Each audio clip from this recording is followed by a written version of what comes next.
É a história de como Deus estava buscando uma noiva para o seu filho. Cada livro é diferente de todos os outros livros. Estou tentando lhe dar a chave para que você mesmo compreenda a mensagem.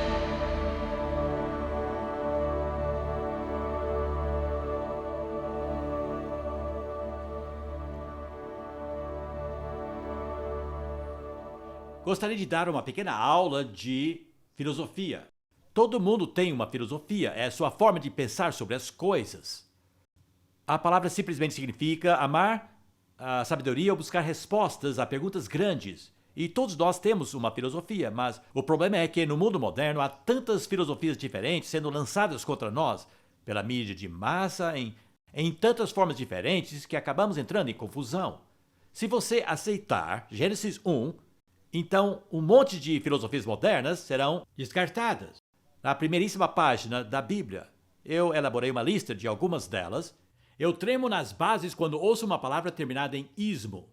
Qualquer uma delas. Há apenas 2 ismos que eu aceito, o batismo e evangelismo. Mas fora isso, qualquer outro ismo, geralmente é uma filosofia que não é verdadeira. Por exemplo, se você acredita em Gênesis 1, elimina-se o ateísmo. O ateísmo acredita que não há Deus. Eu sou ateu, graças a Deus, as pessoas dizem. O agnosticismo também está fora. O agnosticismo diz, eu não sei se há Deus ou não, mas Gênesis 1 diz que há um Deus. Portanto, não se pode crer em Gênesis 1 e ser agnóstico.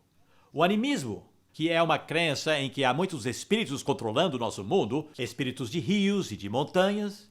Ainda há muitos animistas no mundo. Isso também está fora. O politeísmo, que é a crença que há muitos deuses. Gênesis 1 elimina essa crença. O dualismo, que acredita que há 2 deuses, um bom e um mau. E o Deus bom é responsável pelas boas coisas que acontecem e o Deus mau pelas coisas ruins. Bem, essa não é a filosofia bíblica. O monoteísmo acredita que só há um Deus, uma pessoa. Essa é a crença do judaísmo como também do islamismo. Mas Gênesis elimina isso usando a palavra no plural, Elohim. O deísmo acredita que Deus é o Criador, mas não consegue controlar o que ele criou. Ele fez algo como um relógio, ele deu corda e agora funciona com suas próprias leis, portanto milagres agora são impossíveis. O deísmo é muito comum mesmo na igreja. Você acredita que Deus pode mudar o tempo? Se você não crê nisso, então você é deísta. Você até acredita que ele criou o universo, mas não consegue controlá-lo. O teísmo acredita que Deus não apenas criou o mundo, mas também está em controle de todas as coisas e todo mundo que ele criou. E o teísmo está um passo na direção da filosofia bíblica. O existencialismo acredita que a experiência é Deus. Nossas escolhas, nossa autoafirmação. Isso é uma religião. O humanismo acredita que o homem é Deus. O racionalismo acredita que a razão é Deus. O materialismo acredita que apenas a matéria é real. O misticismo acredita que apenas o espírito é real. O monismo é meio esquisito, mas é muito comum hoje em dia e crê que a matéria e o espírito são essencialmente a mesma coisa. O panteísmo acredita que tudo é Deus. Uma versão moderna se chama panenteísmo. Deus está em tudo. Bem, todos esses são eliminados por Gênesis 1. Se você quer um ismo que resume a filosofia bíblica, é o triteísmo. 3 em 1, criador e controlador do universo. Essa é a forma bíblica de pensamento que surge em Gênesis 1 e continua até o último capítulo de Apocalipse. Bem, agora vamos deixar esses assuntos meio intelectuais para estudarmos o primeiro capítulo de Gênesis. E a primeira coisa que chama atenção é o estilo do capítulo 1 de Gênesis. Não foi escrito em uma linguagem científica. Graças a Deus por isso. Senão, mesmo nessa era científica, pouca gente conseguiria entender. Eu achei isso aqui em algum lugar, vocês não vão conseguir enxergar no fundo, mas estará no vídeo. E Deus disse que haja luz. Que equação! Uma equação matemática. Deus disse tudo isso e houve luz. Porque essa é a fórmula científica para a luz.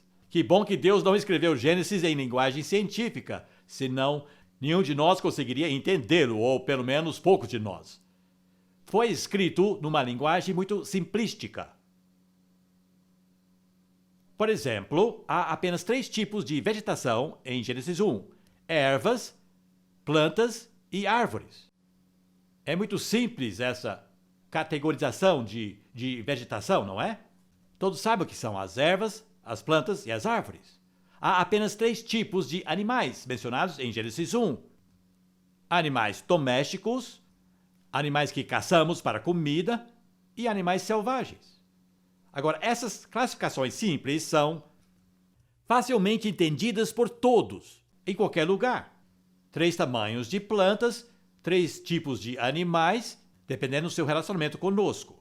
Isso é o que eu quero dizer quando digo simplístico. Há apenas 76 palavras raízes separadas no livro inteiro de Gênesis 1. Isso é muito, muito pouco. Além disso, cada uma dessas palavras se encontra em qualquer língua da Terra. Portanto, Gênesis 1 é o capítulo mais fácil de se traduzir da Bíblia inteira. Só um gênio conseguiria ser tão simples. Portanto, Deus, como qualquer escritor, tem que se perguntar quem vai ler o que eu escrevo. Você tem que ajustar o que você escreve pensando nos seus leitores. E existe uma simulação para escritores que eu uso para testar o que eu escrevo. E você pega um certo número de frases e você conta o número de palavras multissilábicas e quantas frases são e as coloca numa fórmula matemática. E com o resultado, você vai saber exatamente quem vai conseguir ler o que você escreveu. Leitores mais simples ou leitores de teses científicas. É uma simulação excelente. Agora, Deus queria que a história da criação alcançasse todo mundo em qualquer época, em qualquer lugar. Então ele o escreveu de uma forma muito, muito simples. E o resultado é que até uma criança consegue ler Gênesis 1 e entender a mensagem. E pode ser traduzido em qualquer linguagem. Só um gênio consegue ser tão simples. Certa vez pediram a Einstein que explicasse a sua teoria da relatividade de tempo. E ele disse: 1 minuto sentado num fogão quente parece muito mais longo que 1 hora conversando com uma moça bonita. Agora, só um gênio consegue ser tão simples. E agora todos entendem a sua teoria de relatividade. Deus queria ser muito simples. Portanto, ele não escreveu um relato científico da criação. Ele escreveu um relato simplístico. Deus é o sujeito, juntamente com a palavra e o Espírito. A Trindade começa a aparecer aqui, especialmente quando mais tarde diz, façamos o homem. Os verbos são muito simples e quero mostrar a diferença entre criado e feito. Embora a palavra no hebraico para criado, bara, significa fazer algo do nada. E só aparece 3 vezes no capítulo inteiro de Gênesis 1. Para matéria, vida e homem. Somente nesses 3 pontos Deus estava criando algo totalmente novo. Entre um e outro, ele usa a palavra feito, que significa fazer alguma coisa usando outra coisa. O homem consegue fazer coisas. Ele fabrica coisas, mas não consegue criar. Esse é um ponto muito importante no capítulo 1 de Gênesis. Em 3 pontos, Deus cria algo totalmente novo do nada. Matéria, vida e o homem. Hoje pode-se dizer matéria, DNA e o homem. Esses objetos, os dias de 1 a 7, mais uma vez, completamente simples. Cada frase é tão simples que tem um sujeito, um verbo e um objeto.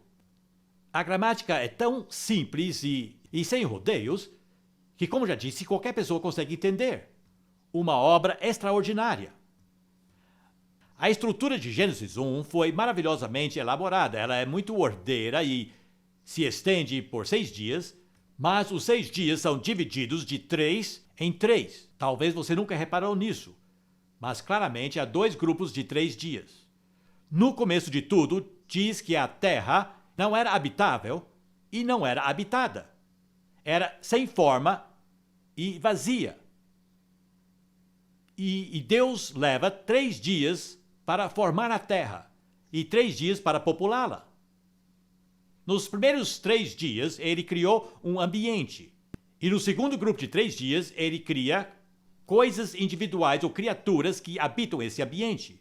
Ele faz tudo na ordem certa. Primeiro ele prepara o ambiente, depois ele coloca as criaturas nesse ambiente. E há uma correspondência espantosa entre os primeiros 3 dias e os últimos 3 dias.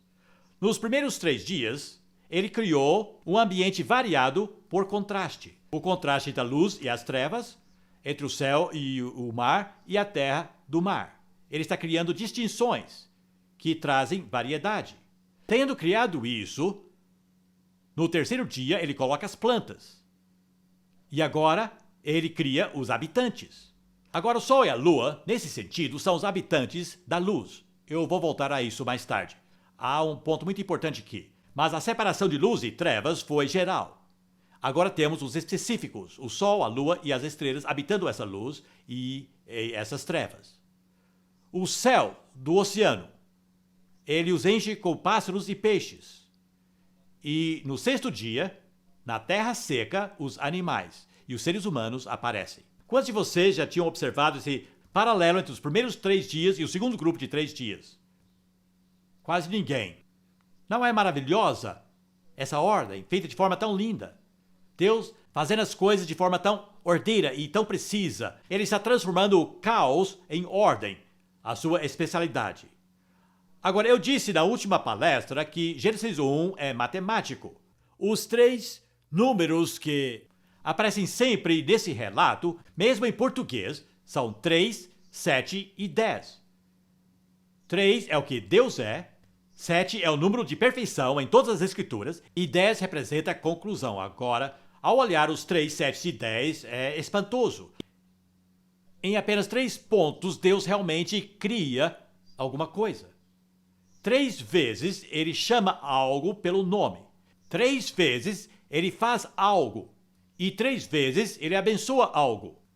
No relato inteiro, mesmo no português, tudo aparece em trios. Os verbos estão em trios. O próximo, os 7. 7 vezes diz que Deus viu que era bom. 7 vezes. E tem 7 dias, isso é óbvio. A primeira frase tem 7 palavras no hebraico.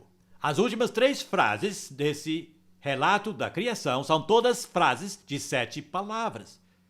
Não no português, receio, mas terão que acreditar em mim quanto ao hebraico.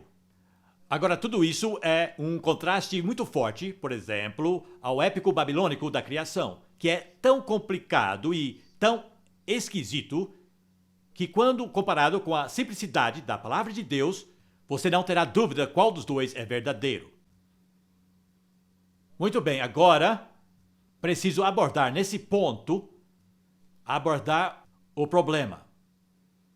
Mas antes disso, gostaria de ressaltar mais uma vez esse ponto que Gênesis 1 é simplístico. Acho que a forma mais fácil de fazer isso seria imaginar um livro infantil descrevendo como uma casa é construída.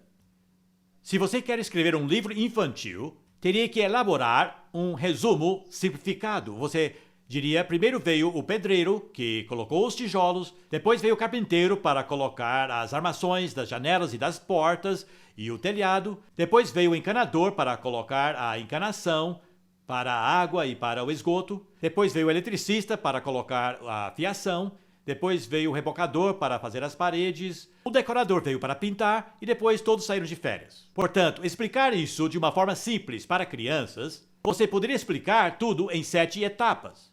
Estão entendendo? Mas é uma forma simplística. E como alguém que tem experiência em projetar igrejas e construí-las, eu sei que a vida não é tão simples. Você tem que ter o que é chamado análise do caminho crítico. E terão que acertar quando o pedreiro terá que vir, e quando o carpinteiro terá que vir, e talvez terão que vir 2 vezes, e o encanador. É muito complicado construir um prédio. Mas as únicas pessoas que precisam saber disso são os construtores. Isso aqui nos basta. E isso seria o que você usaria se estivesse contando a história para qualquer pessoa, em qualquer lugar ou qualquer época. Não há nenhuma dúvida que Gênesis é uma simplificação. E a ciência hoje consegue preencher muitos desses detalhes, mas Deus queria que todos entendessem que foi Ele quem criou. E criou de uma forma ordeira e sabia o que estava fazendo. Mas toda vez que se levanta esse assunto, então esse fantasma de ciência versus Escrituras aparece. E ali há muita tensão. Muitos cientistas se sentem tensos sobre qualquer coisa sobrenatural. Isso é porque a ciência só consegue estudar o mundo natural, não consegue estudar o sobrenatural. Portanto, o sobrenatural é algo sobre o qual a ciência não tem muito contato e tem uma certa dificuldade em lidar com isso. Mas há questões específicas de ciência que surgem com relação ao relato de Gênesis 1 da criação, e eu sinto que eu preciso mencioná-las. Claro que algumas das dúvidas que as pessoas têm são levianas. Adão tinha um umbigo? Já me perguntaram. Bem profundo, não é? Ou as cobras conseguem falar? Onde Caim conseguiu sua esposa? Perguntaram isso a Lord Super uma vez em Hyde Park Corner e ele disse ao seu interlocutor: por que você está tão interessado nas esposas de outras pessoas? Na verdade, há 3 respostas possíveis, mas não vou dá-las a vocês. Uma pergunta que eu li na imprensa nacional foi: Noé levou cupim dentro da arca? Ou, tecnicamente, 2 cupins. E uma pergunta comum que me fazem é: por que os dinossauros nunca são mencionados, já que se tornaram tão queridos para nós? Mas falando francamente, essas perguntas são levianas. Há questões muito mais sérias que temos que enfrentar. A velocidade da criação. Segundo os geólogos, levou 4,25 bilhões de anos. E Gênesis aparentemente diz que levou 6 dias. Há uma lacuna pequena para ser fechada. Da mesma forma, a idade da Terra, a ordem da criação. Na verdade, é espantoso que a ciência concorda com a ordem de Gênesis 1. Com apenas uma exceção, e eu acho que isso pode ser explicado. Essa exceção é que o Sol, a Lua e as estrelas não aparecem até o 4º dia, depois que as plantas já apareceram. Mas, na verdade, agora sabemos que a Terra original era coberta com uma nuvem espessa, com uma névoa. Na verdade, Gênesis 2 diz que uma névoa cobria a Terra inteira. Você sabe que isso é verdade. Portanto, quando a primeira luz apareceu, teria sido considerado uma nuvem mais leve. E depois, quando as plantas surgiram e começaram a transformar dióxido de carbono em oxigênio, isso limpou a névoa. E pela primeira vez, o Sol, a Lua e as estrelas apareceram no firmamento. Então, entendendo isso, que o Sol, a Lua e as estrelas apareceram depois das plantas se deve à dissipação daquela nuvem espessa que cercava a Terra, então a ciência concorda exatamente com a ordem de Gênesis 1, que as criaturas apareceram primeiro no mar, depois na terra, e o homem surgiu por último. Há uma correspondência impressionante sobre isso. Portanto, a ordem não é um problema sério, mas a origem dos animais e dos humanos é. Toda essa questão da evolução versus criação, e há tantas outras coisas como a idade das pessoas que viveram antes do dilúvio. Matusalém, 969 anos, o homem mais velho que existiu. E depois a duração do próprio dilúvio. O trágico é que, para a mente moderna, esses problemas surgem primeiro quando se trata de Gênesis. Por isso que eu não os ataquei mais cedo, porque eu creio que temos que receber a mensagem de Gênesis em primeiro lugar e depois atacar os problemas. Se você discute os problemas em Gênesis, você vai acabar perdendo as mensagens muito importantes que tem para nos dar. Porém, não podemos ignorar as discordâncias. Eu quero começar dizendo que há 3 formas de tratar com esse problema de ciências versus escrituras. É importante escolher que forma irá fazê-lo. As 3 formas são repudiar, segregar ou integrar. Vou dizer logo de cara que a terceira forma é a forma correta. A primeira forma é aquela assumida por cristãos ingênuos que dizem que temos que escolher. Ou você escolhe que a escritura está certa ou que a ciência está certa. Mas você precisa repudiar uma ou a outra. Não se pode aceitar as duas. Isso torna a escolha muito simples. O resultado é que os incrédulos escolhem a ciência e os crentes escolhem a escritura, e os dois enterram a cabeça na areia. Essa não é a resposta a esse problema. Em parte porque a ciência tem acertado de muitas formas. Devemos essas câmeras de vídeo à ciência e esses holofotes. Eu vim aqui de carro. Temos falado ao telefone, Jim e eu, a semana toda. Todas essas coisas vieram da ciência. Então, simplesmente dizer ciência está errada é provavelmente a mais tola posição para se assumir nesse nosso mundo. Mas é igualmente tolo dizer que estão sempre certos. Mas a repudiação não é a resposta dizendo que uma está certa e a outra está errada, fazendo as pessoas fazerem uma escolha. Isso leva à desonestidade e leva as pessoas a sentirem que precisam cometer suicídio intelectual para crerem na Bíblia. E isso é um erro. A segunda forma é tentar manter a ciência e as escrituras tão longe uma das outras quanto possível, dizendo que a ciência se preocupa com um tipo de verdade e as escrituras com outra, que a ciência se preocupa com a verdade física, com a verdade material, com a verdade natural, ao passo que as escrituras se preocupam com a verdade moral e com a verdade sobrenatural, e portanto tratam com questões completamente separadas. A ciência nos diz como e quando o mundo veio a existir, ao passo que as escrituras nos dizem simplesmente quem e por quê. E devem ser mantidas completamente distintas, segregadas, bem longe uma da outra. E assim poderão conviver. Uma abordagem meio estranha. Para tentar falar isso de uma forma moderna, a ciência fala mais sobre fatos, ao passo que as escrituras devem falar sobre valores. Portanto, não estudamos a Bíblia procurando fatos, estudamos a Bíblia procurando valores. Essa forma de pensamento é muito comum hoje em dia, mesmo por pregadores das igrejas. Mas é a solução errada. Se encaixa na forma grega de pensar, a maioria de nós pensa como os gregos, infelizmente, e mantemos o físico e o espiritual em dois compartimentos à prova d'água, o sagrado e o secular, o temporal e o eterno. Essa forma de pensamento é totalmente estranha à mente hebraica, que enxergava Deus como Criador e Redentor. Portanto, o físico e o espiritual devem estar juntos. Portanto, não creio que essa seja a resposta. Envolve tratar Gênesis como um mito. Gênesis 3 se torna uma fábula com o título Como a Cobra Perdeu Suas Pernas. E Adão se torna cada homem ao invés de um só homem. Tenho certeza que já ouviu esse tipo de coisa. E então, são apenas histórias de ficção que nos ensinam valores sobre Deus e sobre nós mesmos. Nos ensinando sobre pensar sobre Deus e sobre nós mesmos. Mas não devemos transformá-los em acontecimentos históricos.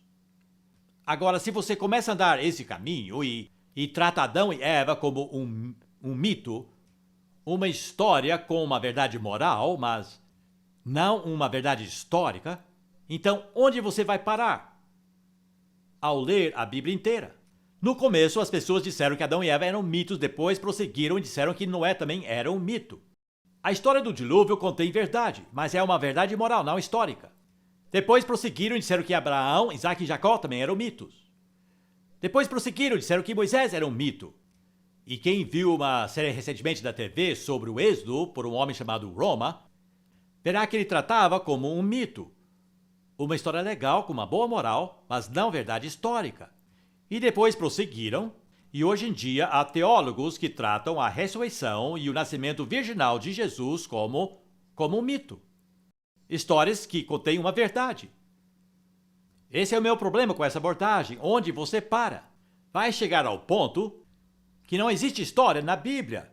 Há apenas valores e nenhum fato. Isso deixa a Bíblia no mesmo nível do Alcorão e dos Sagrados Vedas e outras escrituras que têm valores. Mas creio que tem destruído a Bíblia. Deus é o Deus da história. A história é sua história. E nós estamos lendo fatos. Além do mais, como disse mais cedo, Jesus aceitava Gênesis como sendo fatos. Portanto, isso não é a resposta ao problema, mas é provavelmente a forma mais comum que os cristãos têm usado para vencer esse problema. Então, as escrituras e as ciências são, na verdade, círculos sobrepostos e estão tratando com algumas coisas que são iguais. E, portanto, existem contradições aparentes entre elas que devemos estudar. Como vamos resolvê-las? Como podemos ajuntá-las? Bem, precisamos nos lembrar de duas coisas básicas que são muito importantes, e a primeira coisa são as investigações transicionais da ciência. E com isso eu quero dizer que a ciência muda. está sempre em transição. E coisas que eram consideradas como fato científico anos atrás deixaram de ser assim consideradas como um fato científico, porque a ciência muda seus pontos de vista. Por exemplo, a ciência dizia que o átomo era a coisa menor do universo. Agora sabemos que cada átomo é um universo completo em si. Há muito pouco tempo diziam que os cromossomos X e Y determinariam se um feto seria um ser humano macho ou fêmea. E percebo que isso agora foi descartado completamente. E estão dizendo que é alguma coisa totalmente diferente. Exige muito esforço para manter-se atualizado. Toda essa descoberta do DNA revolucionou a nossa forma de pensar sobre a vida. Porque agora sabemos que a primeiríssima forma de vida possuía o DNA mais complexo. E que, matematicamente falando, o DNA é uma linguagem. Não é uma combinação do acaso. É uma língua que transmite uma mensagem de uma geração à outra. E, portanto, o DNA tem que proceder de uma pessoa. Isso está transformando a forma de pensar. Portanto, a ciência muda. Está num estado de transição. A geologia está mudando. Eu li um artigo pelo correspondente de ciência de The Times, e ele disse que agora há 7 formas diferentes de descobrir a idade da Terra. Carbono 14, hélio radiogênico, degradação do campo magnético da Terra, níquel oceânico e etc. E ele deu uma lista das datas que esses novos métodos haviam revelado. E é muito interessante que o período mais curto é 9.000 anos e o mais longo é 175 mil anos e não 4,25 bilhões. Bem, quem está certo? Eu não sei. Acho que temos que esperar até que os cientistas se decidem sobre muitas dessas questões. A antropologia agora está num estado de desordem. O que achávamos que eram homens pré-históricos, nossos ancestrais, não são mais considerados como sendo nossos ancestrais, mas criaturas que vieram e foram e desapareceram. A biologia também mudou bastante. Pouquíssimas pessoas acreditam no evolucionismo de Darwin hoje em dia. Então este é o primeiro ponto que eu quero fazer hoje. A ciência sempre muda sua opinião. E amarrar a Bíblia a uma era específica da ciência significa que na próxima geração a Bíblia teria que ser jogada fora também. A segunda coisa que quero dizer é igualmente importante. Interpretações tradicionais da Escritura também sofrem mudanças. A Bíblia é inspirada, mas a nossa interpretação dela pode não ser. Precisamos traçar uma distinção muito clara entre o texto bíblico e a forma como o interpretamos. Por exemplo, quando a Bíblia fala sobre os 4 cantos da Terra, quem vai interpretar isso para dizer que a Terra é um cubo ou um quadrado? Sabe? A Bíblia usa o que nós chamamos da linguagem da aparência. Fala sobre o sol que se levanta no Oriente, se põe no Ocidente e percorre todo o céu. Quem vai dizer que isso significa que o sol está se movendo ao redor da Terra? Bem, falavam isso, mas era uma interpretação errada. A Bíblia usa a linguagem da aparência. Portanto, precisamos repensar sobre a nossa interpretação da Bíblia para que fiquemos um pouco mais flexíveis. Creio que dessa forma, ao compreendermos que a ciência é transicional e que a nossa interpretação das Escrituras é tradicional, então teremos mais disposição para repensar tudo. Achei que seria legal ilustrar isso olhando os dias em Gênesis 1 e descobri que há pelo menos 5 formas de interpretar a palavra dia nas Escrituras. Vou explanar todas as 5 e depois você pode escolher. O que você acha? Há, como eu já disse, uma pequena discrepância entre 6 dias e 4,25 bilhões de anos. E precisamos fechar essa lacuna de alguma forma. Como vamos interpretar a palavra dia em Gênesis 1? É uma palavra hebraica, yom, que às vezes quer dizer um dia de 24 horas. Também pode significar uma era. Por exemplo, a era do carro e carruagem. Não é um dia de 24 horas, é a era do carro e da carruagem. Mas há 5 maneiras diferentes de interpretação. A primeira forma é entender a palavra dia literalmente, como um dia terreno de 24 horas. O problema aqui é encontrar mais tempo em algum lugar. E os comentaristas da Bíblia normalmente acham esse tempo em uma de 3 formas. A primeira forma é encontrando uma lacuna entre os versículos 1 e 2, ou melhor, versículos 2 e versículo 3.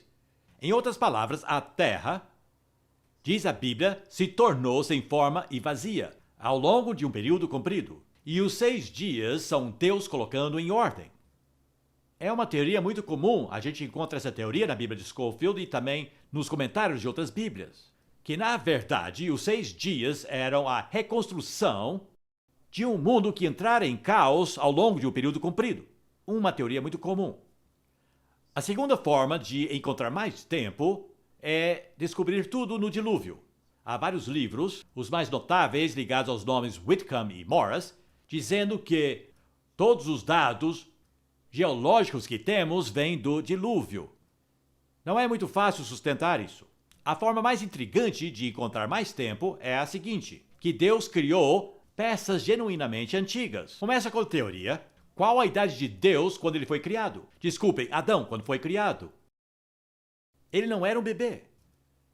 Então, ele tinha 30 anos quando foi criado por Deus.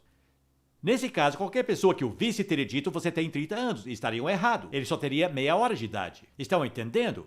Que Deus pode criar antiguidades genuínas e pode fazer uma árvore parecer 200 anos de idade com todos seus anéis. É uma teoria possível, Deus poderia ter feito isso, mas todas essas formas tentam interpretar o dia literalmente e encontrar mais tempo em algum lugar. Estão me entendendo? E fiquem à vontade para escolher a sua favorita. Há também as pessoas que interpretam o dia como sendo uma era geológica, que era um tempo muito longo. Um dia que era uma era. É uma teoria bem comum também. Portanto, não estamos falando de 6 dias, mas sim de 6 eras geológicas. A terceira forma é a interpretação mitológica, que já mencionei, tratando os 6 dias como sendo pura lenda. São apenas a estrutura poética da história, e o mais importante é entender a moral da história e esquecer a estrutura, que é parte da lenda. Isso significa que esse dia é uma fábula. Uma das interpretações mais intrigantes vem do professor Wiseman da Universidade de Londres. Ele acreditava que os dias eram educacionais. Isso significa que Deus revelava a sua criação em etapas a Moisés. E no primeiro dia de uma semana na vida de Moisés, Deus disse: isso que eu fiz. E no dia seguinte ele contou um pouco mais. E no dia seguinte um pouco mais. Um pouco mais. Então eram dias de escola de Moisés. Espero que estejam me acompanhando. E há 2 formas dessa teoria, e uma é que Deus revelou a criação verbalmente, com palavras, e uma outra interpretação intrigante é que ele revelou visualmente, como ele fez no Apocalipse com João, dando a Moisés um tipo de show de imagens. E Moisés então viu a luz se dividindo das trevas, depois a tela ficou preta, e depois ele viu uma outra imagem das águas sendo separadas em 2 partes, e no próximo quadro ele viu plantas e animais e aves e etc. Foi um tipo de show de imagens que ele anotou. Mas as 2 teorias, seja em palavra ou figura, têm como pressuposto que os dias representavam dias de aula de Moisés. A interpretação final é que esses eram dias de Deus. Tempo é relativo a Deus, assim como é a nós. 1000 dias são como um dia para Deus, e um dia é como 1000 anos. Então Deus estava dizendo, para mim, a criação foi uma semana de serviço. Isso é o que representou para mim. E a importância de dizer isso seria que se você considera tempo geológico, a vida humana perde todo o seu significado. Por exemplo, vá lá para a agulha de Cleópatra. Se você entender que a agulha de Cleópatra representa a idade de nosso planeta, e coloca uma moeda de 10 centavos bem no topo da agulha, essa seria a idade da raça humana. E se colocar um selo postal em cima daquela moeda, a sua espessura representa o homem civilizado. Percebem como perdemos todo o significado quanto a quem nós somos? E eu creio que Deus queria que nós pensássemos da criação como uma semana de serviço, porque Ele queria tratar da parte importante, que é nós, aqui na Terra. Bom, essa é a teoria. O sétimo dia, observem a duração do sétimo dia, porque durou séculos. Durou por todo o Velho Testamento. O sétimo dia de descanso de Deus durou até o domingo de Páscoa, quando ele levantou seu filho de entre os mortos. Em todo o Velho Testamento, nada novo é criado. Ele terminara sua criação. A palavra novo só aparece no Velho Testamento uma vez.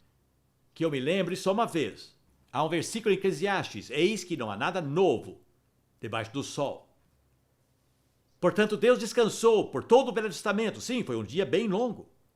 Bem, há 5 formas diferentes. Vocês devem saber em que direção estou indo, mas eu não vou forçar a barra, porque são apenas interpretações. Deus claramente queria que pensássemos de seu serviço como sendo obra de uma semana. Essa é a mensagem. Estou contente com essa mensagem. Pessoalmente, acredito que estamos falando sobre dias de Deus. Ele nos deu sua abordagem. Foi apenas uma semana de serviço. Para ele faz apenas 2 dias que Jesus morreu. Tempo é real para Deus, mas é relativo para Deus também. E precisamos nos lembrar disso. Bem, eu dei só um exemplo aqui, estou deixando a grande questão da evolução para a próxima palestra, porque é importante, especialmente se o homem está incluído nisso. O que tentei fazer aqui é mostrar que nós que interpretamos a Bíblia precisamos ser mais flexíveis às vezes e dizer que talvez não entendemos tudo. E eu creio que os cientistas também precisam ser um pouco mais humildes, mas muitos estão ficando mais humildes ao descobrirem o princípio aleatório da natureza, que nem tudo está bem acomodadinho nas leis de causa e efeito, e a ciência está ficando muito mais flexível. E recentemente eu li um artigo no meu jornal matutino que se chamava "Será que a ciência vai provar a existência de Deus?" Uma manchete impressionante para ver. 100 anos atrás teríamos visto desprovar. Mas agora houve uma reviravolta. Estão entendendo que o universo está mais aberto para a intervenção e controle por Deus do que haviam entendido antes. Então, a ciência e as escrituras dos nossos dias estão começando a andar juntos de novo. E isso é muito bom. Eu creio que a terceira forma que eu mostrei sobre integrando ciência e escritura pela reconciliação é essencial, porque a ciência e as escrituras se preocupam com a verdade. Todos nós somos comprometidos com a verdade e queremos descobrir a verdade. E eu creio que a ciência tem descoberto muita verdade sobre nosso universo para nós, mas não consegue desvendar as verdades mais importantes, quer seja sobre Deus ou sobre nós mesmos. Por isso nós temos as Escrituras, e dou graças a Deus por isso.